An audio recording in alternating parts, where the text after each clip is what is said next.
We're going to talk for a little while about film acting, which I've done a little bit. And the first thing that will happen to the audience is, of course, for the rest of the day, they will be completely ignored. Because you don't exist. My fellow actors and I can regard you as the crew. And once you're in front of that camera,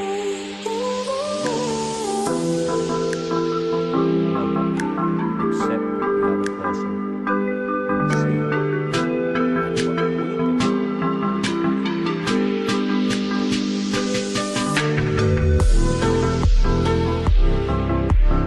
do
let me just see where I am. Pull it up, the camera up a bit. Is that as high as that's it? Just hit there. Put on my feet there. Now I've got to come in and get to there. If I go to there and move the camera, I'll go through the focus. Because the focus ends here. And the focus ends here. And so if I'm back here, I'm fuzzy. So the way to do that is to get on the mark. And if you're going to say a line, you go backwards. So when you go forwards, if you're going to say a line, and then you're on the mark. That's the first simple lesson. With close-up, which I started with close-ups because they are eventually what sells you in a movie, because people see your eyes. And I'll take my glasses off. What you get in the cinema, my friends here watch the monitor. What I often see in television or cinema is people who are looking at someone else and they change eyes. Can I have some? Come stand here. You stand off camera and then I will look at you. Stand.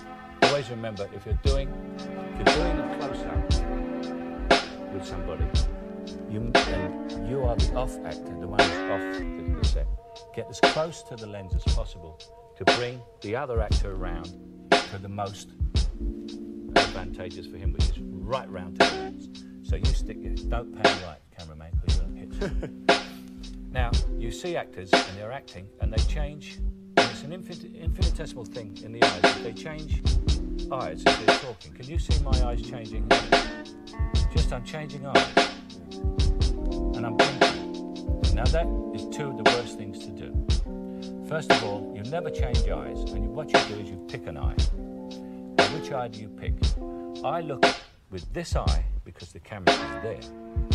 I look at this eye, your eye there, which brings my face, you can see.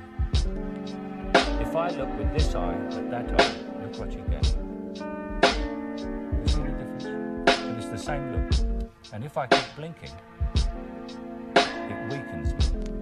But if I'm talking to you, and I don't blink, and I just keep going, and I don't blink, and I keep on going, and I don't blink, you start to listen to what I'm saying. And it makes me a very strong person, as opposed to someone who is sitting there going, which is someone who's completely flustered. The camera is like somebody who loves you deeply. It's the most incredible of mistresses or lovers, whichever sex you are, because it will love you forever, in spite of the fact that for the rest of your career, except on given occasions, which we will come to, you ignore it. It does not exist. You never look into it, you never know it's there. You just hold the eyes of the other person and listen. And listening is really what acting is all about. For movies, it's not like the theatre. It's an entirely different situation. When I was in the theatre, I was inadvertently given some advice by a theatre producer. Very young, I was in repertory in and he said to me, "What are you doing, Mike?" And I said, "Nothing." He said, "What? What do you mean nothing?" I said, "Well, I haven't got anything to say." So he said, "What do you mean you haven't got anything to say?" He said, "Of course you've got things to say. You've got wonderful things to say. But you sit there and listen, think of these extraordinary things to say, and then decide not to say them." That's what you're doing. And that is the greatest piece of advice I can give to someone who wants to act in movies, is to listen and react. But also, when you get really close to the camera, if some directors go in for a massive close-up, the thing that people never do in real life is they don't say, "Oh, I don't want to go out. No, I'll have the egg and chips, you know. But you will see actors doing that. And so when you get in here, that doesn't look so obvious until you get in here. But you've got to just be. There is no one here. It's just you and me. You'll be standing there. And there isn't even a camera. And you just say, well, no, I don't think I'll have the egg and chips. I'll have the caviar and bellinis. Right? And they say, well, what do you really want? And you say, well, he's not doing anything. And it's a story of Jack Lemmon, who was working with George Cukor. It was his first movie, and he came from Broadway theatre. And he kept doing it. Sing, George would say, cut, less, Jack, less. Jack would do it again. George, cut, less, less. Again, cut, less. And Jack finally said, look, if I do any less, I'll be doing nothing. And George said, now you've got it. But there is a sort of feeling that you get. It's a feeling that it's just the two of us talking to each other. You understand what I mean? And the moment I'm saying it's just the two of us talking to each other, I know I'm doing it for all these people out here. And I even said to the director, he said, I didn't see that, Michael. I didn't see that on that take. And I said, where were you sitting? He said, there. I said, how are you going to see it? The lens is here. You know? And so what you're doing, and the test for this is like, supposing you were rehearsing a scene. So I'm standing here talking to you, and we're rehearsing the scene, and the director comes up, or assistant director or someone, will come up and say, oh, I'm sorry, I see you're rehearsing. If he can see that we're rehearsing, then we're not doing it. What should happen is we should be talking just to each other. And the director, the assistant, or the friend, or the other actor should come up and join in the conversation as though it's a real conversation. And you say, we're rehearsing. And they say, oh, I didn't know. Okay. If anybody got any questions?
You don't have to share the screen.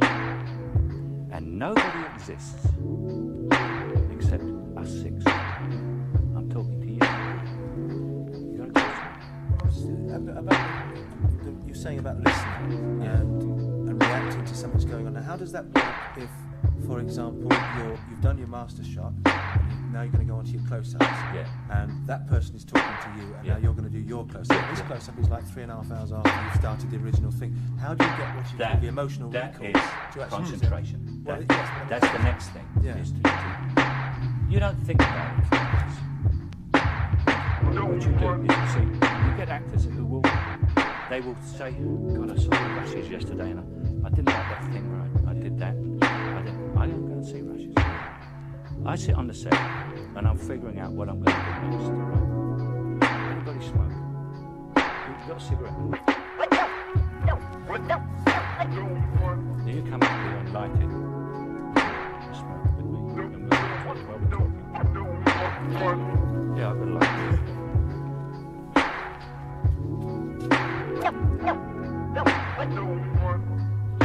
So now we continue this.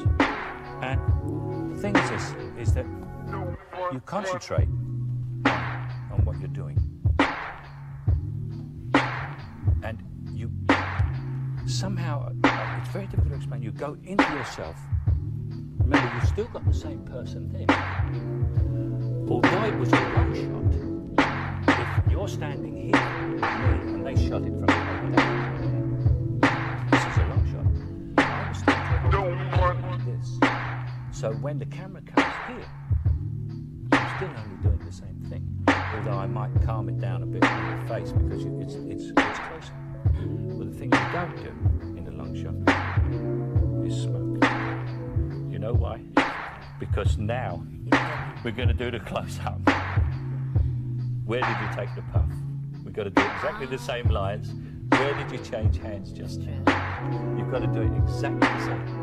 So everything you do, if you're going to do a cigarette, don't smoke cigarettes. So if you're going to do a long speech, and you go, yes, I'll do this long speech, and then when I say, I'll take another puff.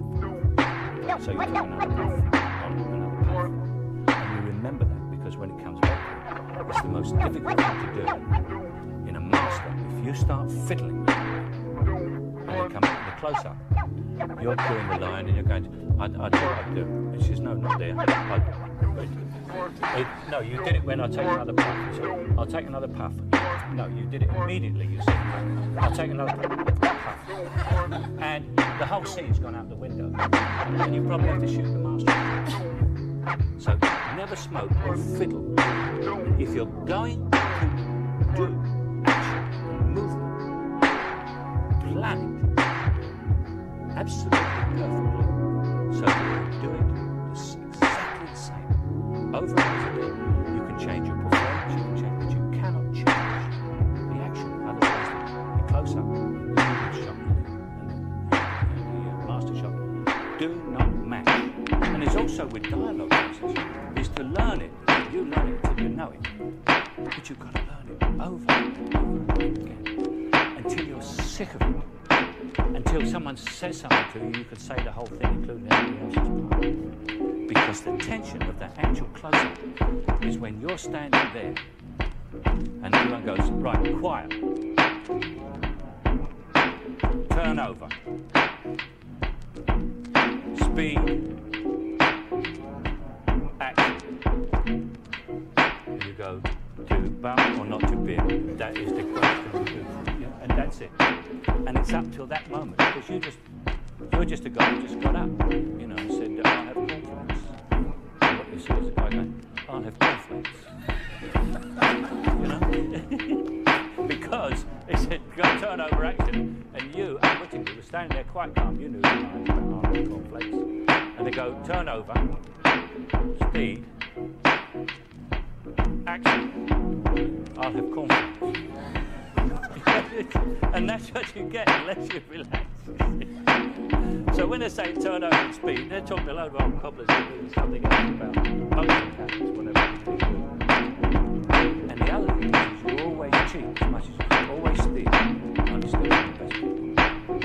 steal whatever you can see. If you see Lee do something, or you see Marlon Brando do something, Robert De Niro, Meryl Streep, steal it. Because what you're seeing them do, they stole. You understand? But you can't see who they stole it from because they made it into themselves. And that comes to the other thing where you get into sort of movie stardom, is you have to invent yourself. Now, movie stardom is not necessarily, from my own experience, not a lot of it is recommended. But to be a good movie actor is hard. Because it's a delicate operation. It's like, I regard theatre as an operation with a scalpel. I think movie acting is an operation with a laser. It's so tiny, and it's so small, that half the time people say, I don't know what you're doing. You say, wait till you see the rushes. That's what it is.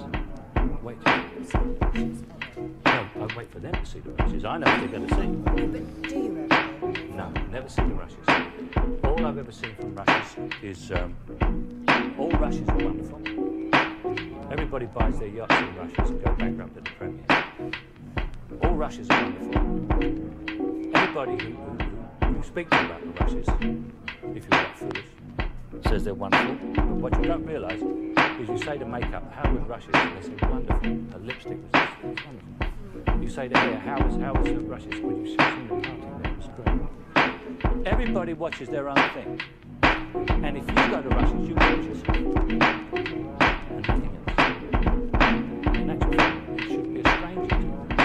It's the director, if he's any good, will tell you what you're doing. You cannot bluff this fella. Or lady. This lady here, you need to. You must feel, and you must look, and you must listen, because she must love you. You don't have to throw it to her, and she'll love you, even though you ignore her for the rest of the life. She'll still love you when you're 60. I'm putting that, I'm 53.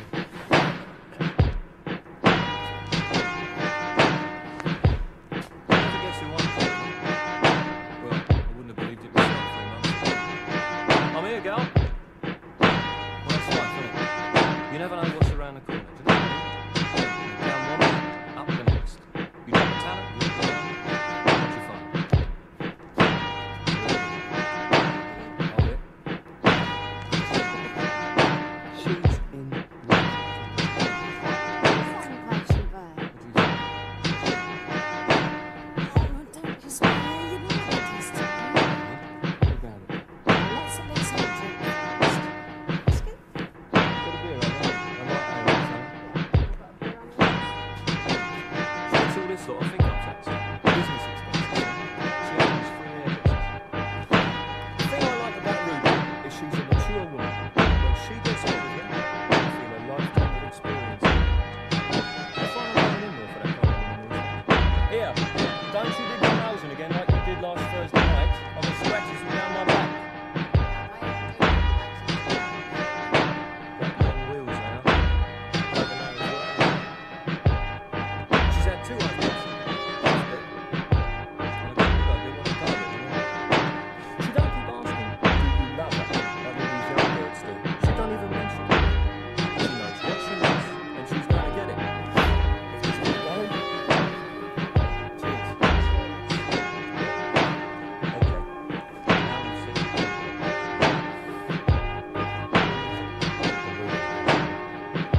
dig your nails in again like you did last night? I've got wheels all down the back. You know, it's funnier if I've got scratches. And I may even do that more. Great long wheels there. Dug the nails right in. And it's secret. You see, you're talking to one person. That's why we've brought. We could have the camera right over there, and you could stand up and you could address it. What we used in Alfred was the camera as a best friend, not as an audience. And remember, in movies, the camera's always your best friend. You know what I mean? So what you do is relax into it. You're just talking to your best mate. That's all. And you get straight into it. Yeah. She gets all this little thing going. Free addresses. Some free addresses. All day. Because it's not. It's you talking to your best mate. You like him, he likes you, and he's ready to listen to every word you've got to say. He's very interested in you. And then, try again. She gets all this sort of thing. Business expenses, see? She owns 3 hairdressers. The thing I like about Ruby is she's a mature woman. As she gets older, you can feel a lifetime of experience in her. I find I'm going in more for that kind of woman these days. Here, don't you dig your nails in again like you did last Thursday night. I've got scratches all down my back. They're great long wheels, they are. Dug her nails right in. She's had 2 husbands, both dead. And I've got a good idea what they died of, I know. She don't keep asking, do you love her, like these young birds do. She don't even mention love. She knows what she wants and she's going to get it. If there's any going. Cheers. Let's go in really close on that. Now, look at the monitor. You see? Yes. Now, anything, if you go... Yeah, no faces. Right. No faces. Everybody has faces. People, when they talk to you, they don't come up and say, excuse me, could you tell me where Woolworths is? But because we are actors and we get kind of nervous, certain twitches come out in our face, or even in our bodies, you know, you see an actor doing this, nervous. No need for any nerves. No one, everyone's there now. Just get that smile. Get the smile.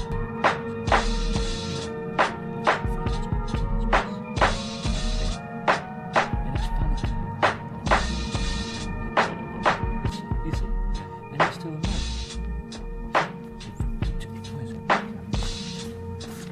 She's had 2 husbands, both dead. And I've a bleeding good idea what they died of and all. And this is a big thing, because, you know, they died because she's a bleeding kid, you know, I mean, this is... So it's just very intimate. Now look, have a look at your close-up. You don't have to do it, you should show with your eyes that you think this is funny. 2 of them really know what they died of, Christ. You know, try again. She gets all this lot of income tax, business expenses, see? She owns 3 hairdressers. Now, the thing I like about Ruby is she's a mature woman. And when she gets older, you can feel a lifetime of experience in her. It's your mate. It is willing to listen to you. Just slow down. When she gets older, you feel a lifetime of experience in her.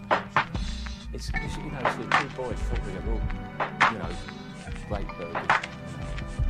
So you can go slow. Each single person, the reason this was done on the movie is each single person must feel that they are not an audience, they're sitting there in the dark, and there's this man telling them what he thinks, and it's rather funny, and it's amusing, and they rather like him, and he likes them. Right, let's have one more for them. Gets all this lot of income tax, business expenses, see? She owns 3 hairdressers. Now, the thing I like about her is she's a mature woman. When she gets older, you can feel a lifetime of experience in her. I find I'm going in more for that kind of woman these days. Here! Don't you dig your nails in again like you did last Thursday night. I got scratches all down my back. They're great long wheels, they are. dug her nails right in. She's had 2 husbands, both dead. I've got a good idea what they died of and all. She don't keep asking, do you love her, like all these young birds do. She don't even mention love. She knows what she wants, and she's going to get it. If there's any going. Cheers. Are there any questions from the people who've been watching? A novice is auditioning for film, and you have a screen test, you're auditioning to a camera. What you were saying about, would you audition straight into the camera as if they say, do a monologue? Or just No, speak they to us? would ask you to audition straight to the camera. So straight They into might the do, lens. but it's highly unlikely. Most screen tests are done with another actor, not necessarily the great star who won't come down because you're a novice, but someone, they'll hire an actor who they'll put it on you like this, and then they'll do a close-up, and they make you turn sideways, and then they'll say, here is a scene, and they'll pick one of the more difficult dialogue scenes from the picture, and then you'll do this scene with the other actor off the back of the head. Right? And they will judge you from that, because you cannot judge by looking at someone and saying, oh, she'll be great on screen. Nobody knows what it is, but until you see the person on screen and they start to do their work, you don't know what's going to happen. Something happens to some fortunate people, and everyone wants to look at them. That's it. And you'll see all those old screen tests. Sometimes they show Marilyn Monroe and James Dean. They're not that hot, because most screen tests show fear. I know mine did. My screen test for Zulu, the director came up to me at a party on the Saturday night after I'd done it on the Friday, and he said to me, that was the worst goddamn screen test I ever saw in my life. So I said, but you got the part. We're leaving on Monday.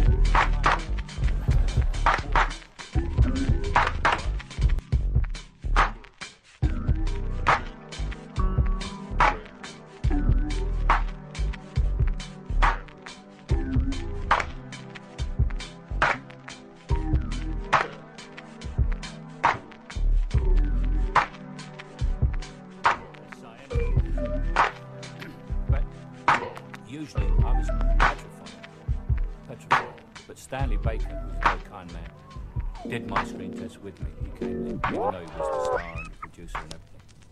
Is there another question from someone? And I was just going to ask, if it's easy, if you've been on a film for a great length of time, but if you're just an actor who's just doing like one scene, and you're there for 2 days, you arrive on the location, and it's the night before, and you're in your hotel room, and you've been given your scene, what do you do for that night before to actually prepare for the following night? Apart from I've learnt the lines with you. I go through and do exactly what the performance over and over again. It's exactly what we're going to do. I rearrange the furniture, get the things in the right place, I put out the cups and saucers or whatever it is. And time, dialogue, when I put that down. This is, I was telling you about continuity. They're one of the things that you can screw yourself up with props. But the hardest thing to do is to come in once the movie's been on, because you're standing there, you don't know anybody. Everybody's saying, morning Charlie, how are you? Give me a cup of tea. Hello, mister.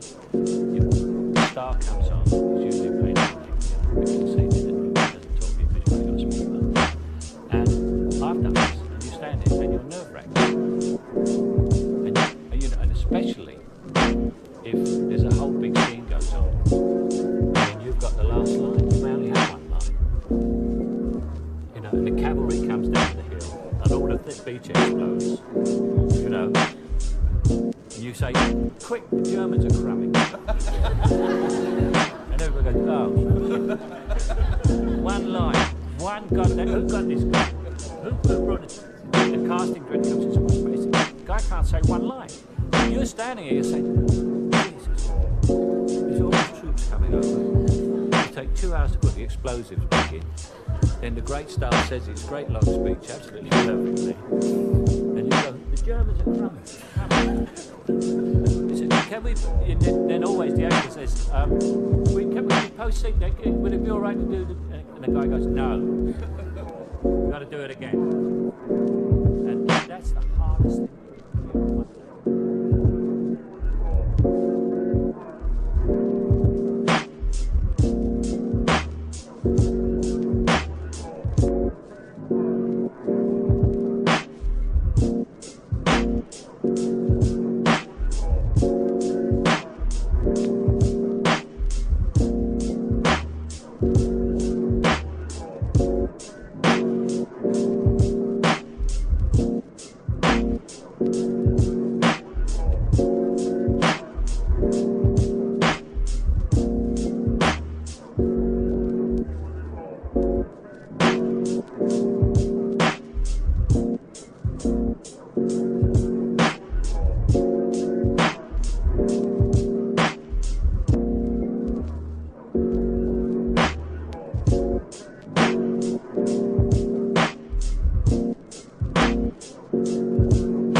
famous playwright.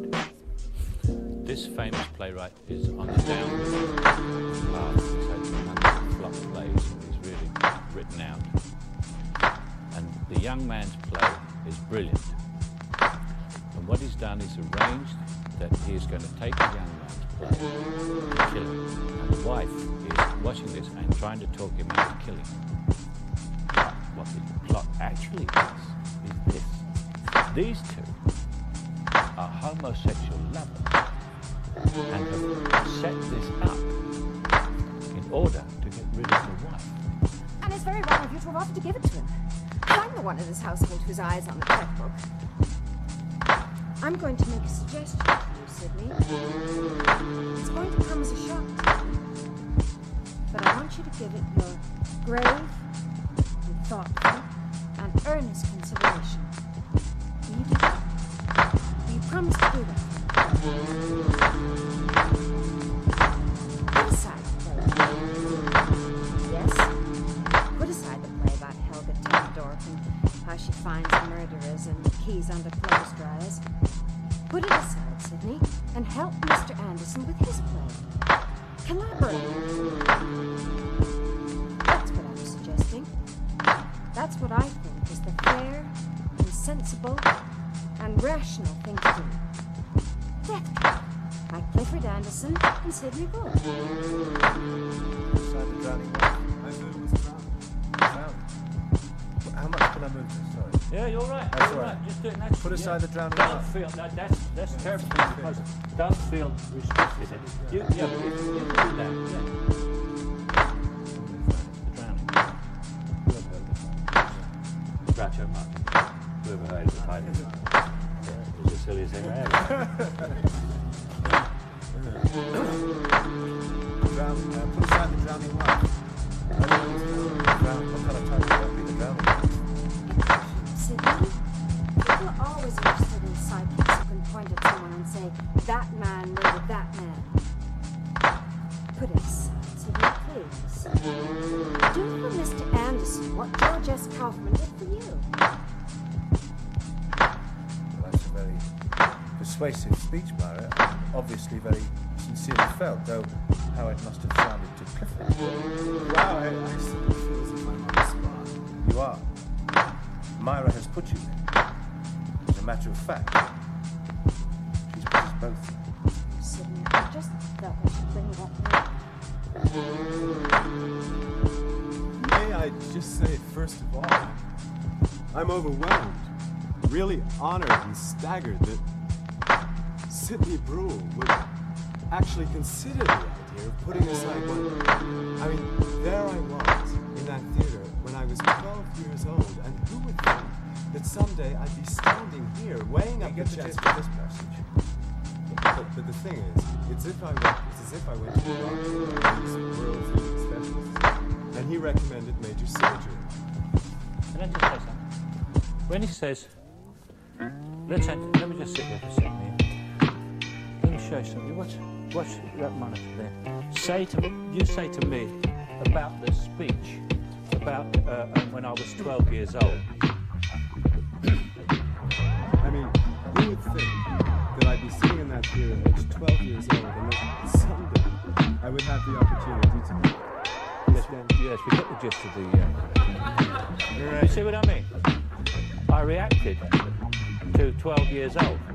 You know, he's saying, you know, you saw me do it, and I did it in movie terms because they could see the monitor they loved it, which is what it's there for. You know? It's do it again. I mean, there I was sitting in the theater age 12 years old, and who would think that someday I'd be standing... Yes, we get the gist of it. You know, now he's sitting there a bit teed off about it. You know, not only is she having a go, the lover's coming up with it. You know what I mean? I want to see that pass over your face. You know, you have to listen very carefully to what the goddamn thing he says. She don't know what the hell he's going to say. Yeah. And he could drop one wrong word. He could go away and and you've got her on the other side, not cooperating. Can I just say something? Yeah. You've got low down. So you've got the No, you don't worry about this. Listening, but also, is in the end, you kind of think, oh, and so the face gets like that. Yeah, You know what I mean? that's why I stopped you. Your face went like that. No. Yeah, you starting to get frozen into that. But you see, put it on me. Now, I'm in this close-up, right? So I'm listening, but I mean, I can't go like that, and I can't go like that, but I can go. And I can't use my eyes because I'm looking at him, and he says 12 years old, and you go to Celia.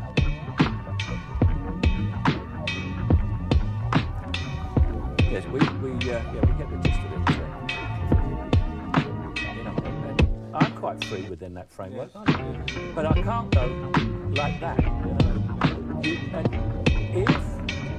if you were in this situation, it's what you did when you froze, which is why I stopped it and said, if you're in that situation, and you say, how much freedom have I got? And if he says, well, it's only a stare and it's this close and you can't move an inch, you know, because the man's coming towards you with a knife and I want to get this, then you can't move, you know?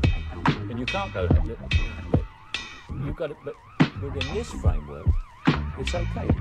And the director will accommodate you. Anything. You say, no, free. So I don't feel like I can move. You can move with this frame. Do that speech again. Yeah, you see, everybody is there to get the greatest performance from you that you've ever given. Everyone will help. The electrician up there, you'll go scrambling along there and get that light absolutely right. There's a glint in your eye. Everything is done for you. Everything to help you do it right, because it is bloody difficult. Everyone knows it. I just think of some of the more serious side movie making, which might not be one day you're going to be in the studio and a man, a special effects man, is going to come up and he's going to say, well, you stand here. He says, on action, that wall will be blown out. But don't worry about it, it will go that way. So the roof will come down, but don't worry about it, that will go that way. So the floor will open up, and you'll fall into the water. There's a shark, don't worry about it, because that won't come to his teeth out. He says, and then as you crawl out of the water, poisonous snake will crawl up the trouser leg. And don't worry about it, because we've got an expert in research, he's just built it. What you say to him, you say, Mr. Special Effects Man, let me see you do it first. And he will say to you, we haven't got the time, you know, it's 20 past 12. You've got that by the time you get the signal. You do it from, I'd do it, you know, I'd willingly do it, but reset the charge, very good. Snake will be travelling, got to put the roof back on the thing. He said, so, you know, I mean, it's going to cost £15,000 to do this. It's going to be time, it's going to take all afternoon to reset. Otherwise, I'd do it. You look at it and say, first, always have it demonstrated exactly what you're supposed to do.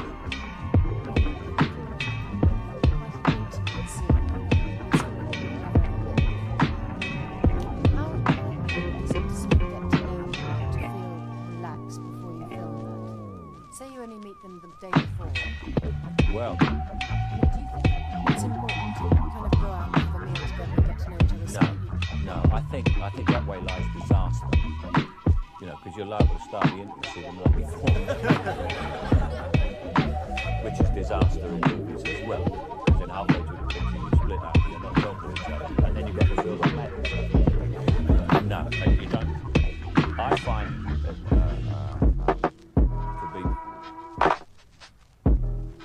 thing to do is to be extremely professional about the whole thing. In as much as this is a job, this is what we're doing, and the fact that we're lying naked because we never met each other before. You know, and you're very rarely naked, but I mean you're in getting some intimate love positions, you know, kissing people you never met. Provided it's done. I mean, what I do is I joke about it a lot, so that the female side of it. Of the thing is never under the impression that I'm getting off on it, on a freebie or whatever, you know what I mean? Yeah. But it's also another thing that I do. I always carry a little thing of mouth spray, you know? And just before a love scene, just in case, because you don't know, in case anybody has a breath weakness, I always go, shh, shh. And the actress says, what's that? I say, hesitate. That gets over that one. And I always say, well, I smoke cigars, you know, so I always do this because it tastes if we don't have it, kiss it. She says, what's it taste like? What's else I was going to ask is what makes you decide to do a film? If you get a script and read it, what is it about it that will make you? Is it different from the last one I did? And I mean, what's the part like for me? Is it any kind of challenge? And under what circumstances is it being done? I mean, is it a little shoestring picture where we're all going to, you know, be sitting in mud huts in Tanganyika? Or, you know, are we going to be put up at the George St. in Paris or something? You know? I look at those side of it now, because when you get older, you do look at those comfort things a bit. And when you're nuts, when you're young, I mean, I spent 26 weeks in the Philippine jungle. You know, when we got back, you know, we could have shot it in the tropical garden of Kew. Because all it was looking out behind a load of palm leaves, you know, I mean, they were all there. Because in the jungle, you can't see the sky, you can't see the scenery. I mean, you just see, could have sent a second unit. If you've got a very emotional scene with someone else and it's your close-up, would you always insist on the person you're acting with being behind the camera? No, I don't. I mean, I will let them go home. I could do it to the wall, it doesn't matter. The only thing is when you get the continuity girl going, I love you, darling. But I have been unfaithful. I hope you will forgive me. You're going, oh no, please. That's a little bit difficult.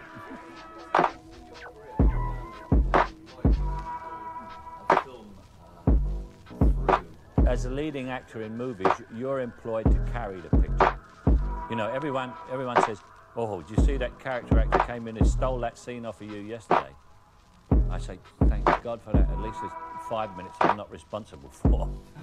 Because you are paid really to pick a picture up on the first day of shooting, put it on your shoulders and take it to the end.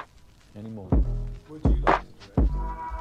I suppose eventually, but what happens is when you're an actor, you get a script and you say, this part isn't big enough. And so they say, oh, we write it all up for you. And then they write it all up and you say, Jesus Christ, I'm working every day. That's what happens. And I suddenly thought, the director works 3 months before the picture starts, 4 months after it's ended. In the period that a director does a picture, an actor like me who works a great deal would have done 4. You know?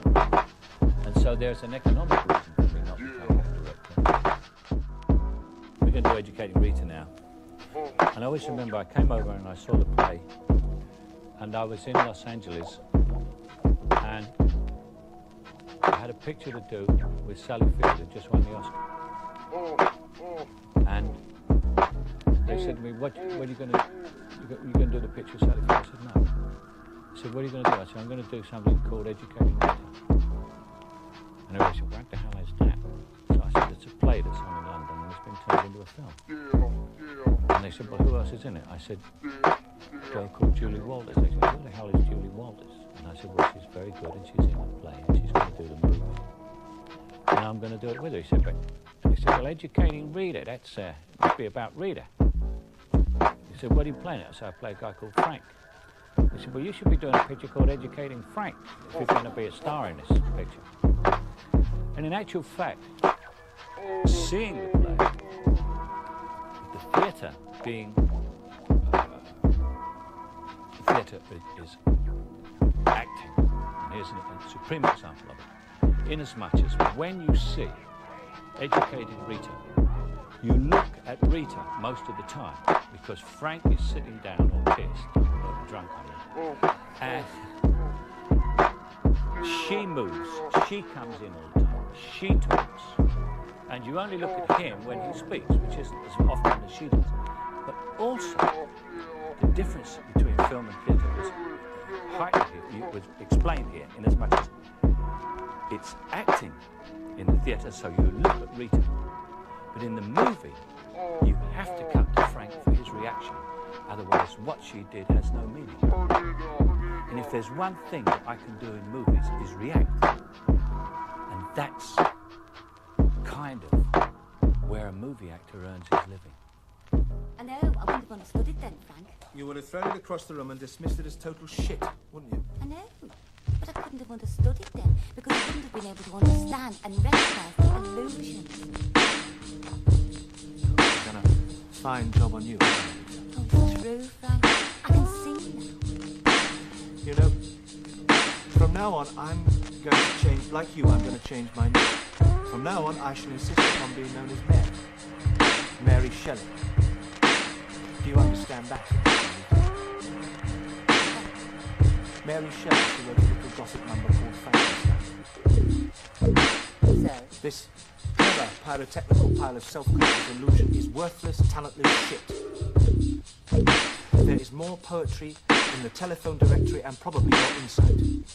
Its one advantage over the telephone directory is that it's easier to rip. It is pretentious, characterless, and totally without style. Oh, I don't expect you to believe me. Of course, you understand the hallmark of literature now, don't you? Why? Go away and leave me alone. I don't think I can bear it. can't bear what, Frank?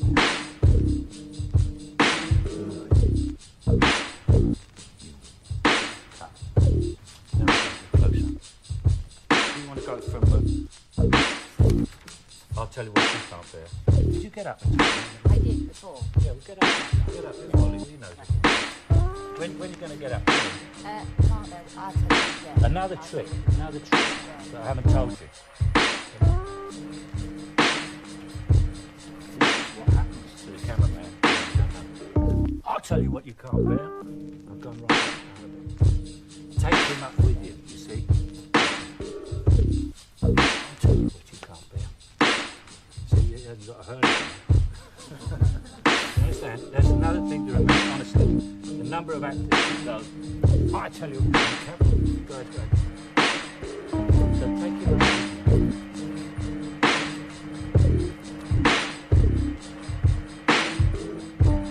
I don't think I can bear it any longer. Can't bear what, Frank? You might.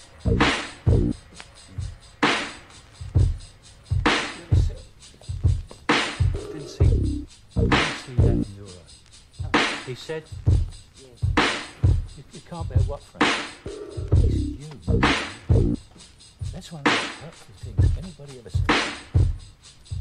It doesn't result in you crying because you are what you're like. Anger. That's why we get these mixed up. Because no one is hurtful. It's hurtful. Your eyes. The sudden hurt and then the anger. I don't think I can bear it any longer. Can't bear what, Frank?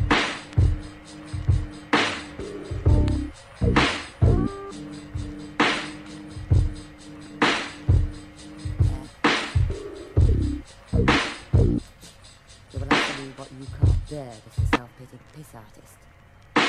What you can't bear is that I'm educated now. I've got what you've got, and you don't like it. I've got a room full of books. I know what clothes to wear, what wine to buy, what plays to see, what books and papers to read. I can do without you. I didn't want to. We've come so far. So very, very It's little to you, isn't it? It's little to you who squanders and mocks every opportunity and takes everything for granted.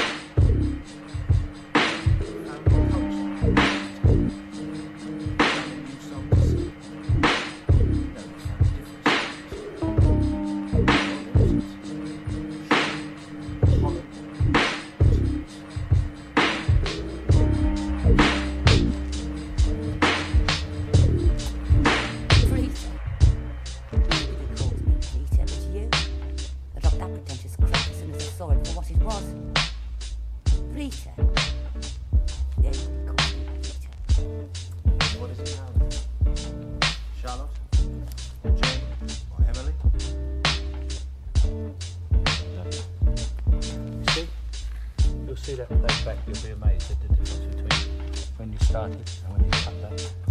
Yes. And when he spoke to you, I saw on your face the hurt or the anger or whatever you felt, and I could see it. Just small things come round the neck. I've done a fine job on you, haven't I? It's true. I can see it. You know, Rita, I think, like you, I shall now change my name. From now on, I shall be known as Mary. Mary Shelley. You understand? That's all. She wrote a little Gothic number called Frankenstein. So, This clever, pyrotechnical pile of self-conscious illusion is worthless, talentless shit. There's more poetry in the telephone directory and probably more insight. Its one advantage over the telephone directory is that it's easier to ring. Take this speech. Let me see it.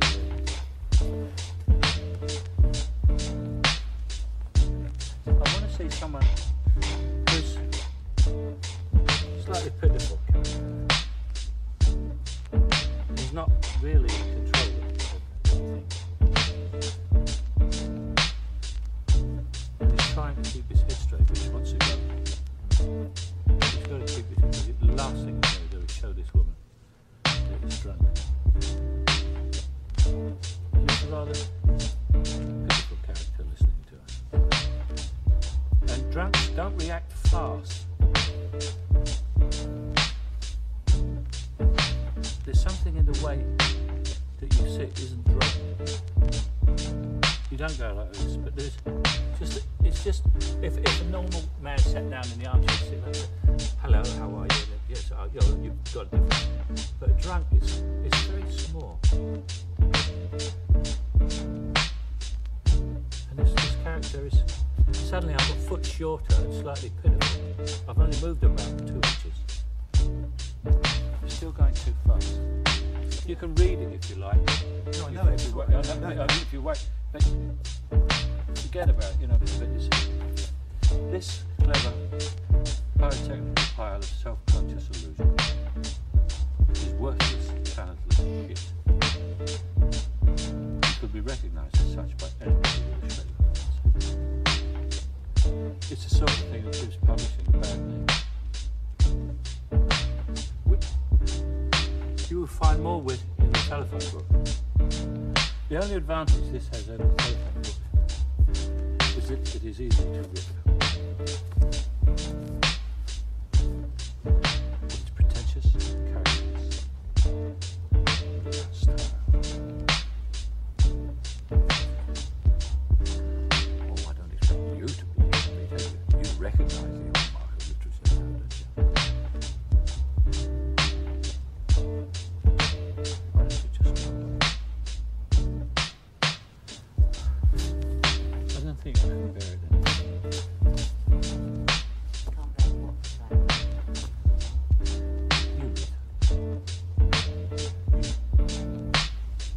You understand what I mean?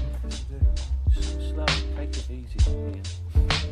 Listen, and then feel it. Do you think then on film acting, between film and stage, is you do take your time much more on film? Yeah, because you can do things, you see, which people can't see. I mean, if I'm doing that, is there a camera on me?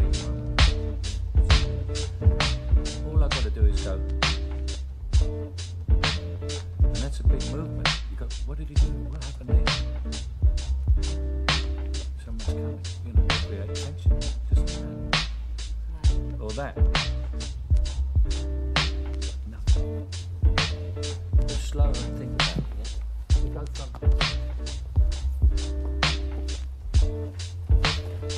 get it up from here. This clever pyrotechnical close. I'll tell you, let's go in a close up now on this. This clever, pyrotechnical pile of self-conscious illusion Worthless, talentless shit. There's more poetry in the telephone directory, and probably more insight. It's one advantage over the telephone directory is that it's easier to rip. It is pretentious characters.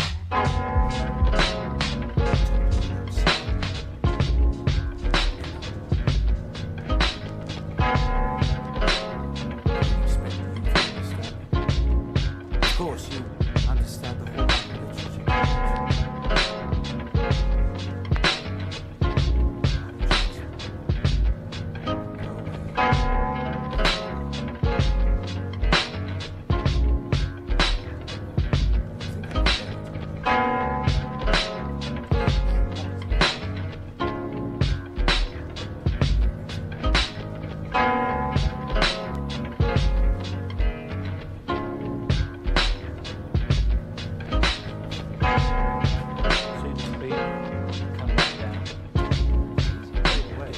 I told you. Movie acting is relaxation. It's easy. If you are knocking yourself out, you're doing it wrong.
Okay. This is to introduce the Black Diamond, known in Mexico as Demente Negro. He does not speak English, but wishes to present Jerry Lawler with a plaque symbolic of the Mexico City's most popular TV wrestler. Please extend your courtesy, Salvador Luderov. Okay. Well, let me, I don't know exactly how to, I don't interview in Spanish too well, so let me say that we just mentioned that Salvador Luderov sent us a wire about this, and it was the first time, because our championship wrestling is on the cable all over Mexico in there, that it was the first time that ever a non-Mexican has been voted the most popular, and of course Lawler was. And coming up to make the presentation was the winner last year. I must say that in his own country, in Mexico, this wrestler is, well, he is the king of the country down there. Demente Negro, and they call him Casa Grande, the big house. And he is here to make the presentation to Jerry the King Lawler. And if we can get, will you see if Jerry's out there? We want to get him in here for the presentation. And this is okay.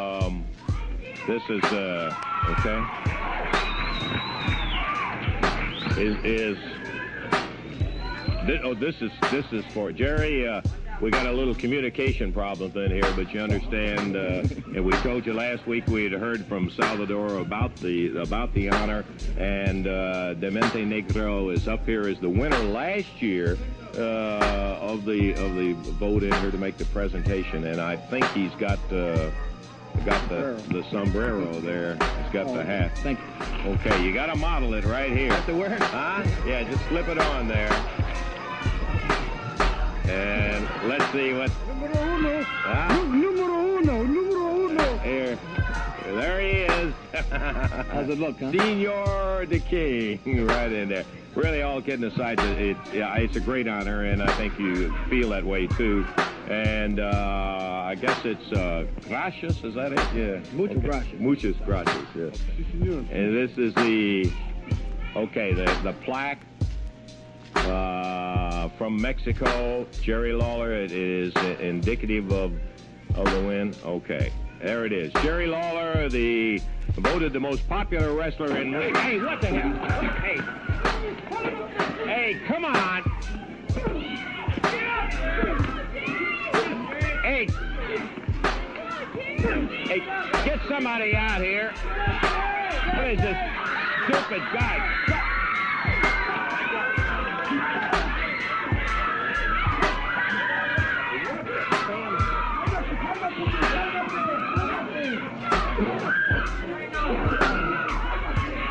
Yeah, Hector, tell him in Mexican just to get out of here.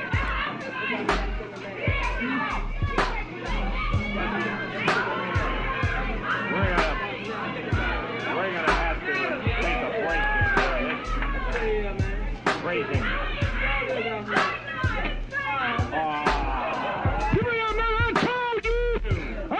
Shut up, bananas! I told you, Lola! I told you, you stupid, stinky piece of garbage! And I loved it when they hauled you out of here! It's about time we cleaned up Memphis!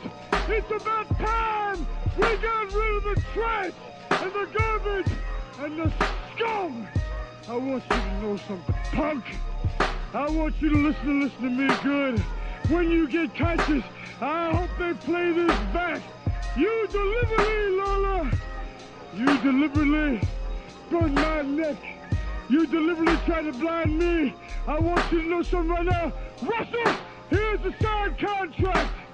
And in it states that I'll wrestle that piece of scum any place, anywhere, anytime he wants to. I don't think you've got the guts, Laura, but somehow, if you muster him up, come and get me, because I'm ready. I hate your stinking guts.